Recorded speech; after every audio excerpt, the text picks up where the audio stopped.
Viskas, ką tu patiri savo gyvenime, ypač kiti žmonės, yra tavo paties atvaizdas. Ko aš turiu omeny?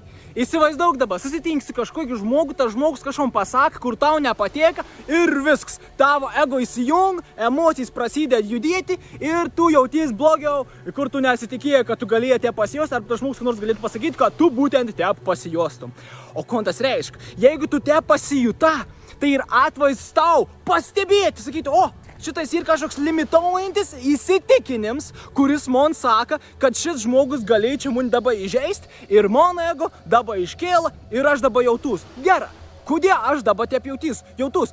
Kum aš dabar turėčiau tikėti, kad būtent šito situacijų, kad tas žmogus pasakė kažko, aš turėčiau įsižeisti. Tai yra galimybė tau pastebėti, nes viskas aplinkui, ką tu patiri, yra tavo paties atvaizdas. Tu jau dabar esi viskas to, kas yra atvaizdas. Tu esi, galim sakyti, kaip pasakytume, Dievo atvaizdas. Nes viskas tas, kas yra, Dievas, kaip tu nori pavadink, tai yra informacinis lauks, ons nėra pats sąmoningas. Bet mes čia atėjom kaip to Dievo arba visatos arba visko tas, kas yra atvaizdas, kad mes esam kažkas kitas negu tai, kad mes galėtumėm tai pastebėti ir sakyti, o, aš esu tu. Tai ir galimybė mums pastebėti ir mokytis, tobulėti, pakeisti savo ego. Pakeisti savo limituojančius įsitikinimus, baimę paremtus įsitikinimus, kurie iššoksta kaip atvaizdai kituose žmonėse.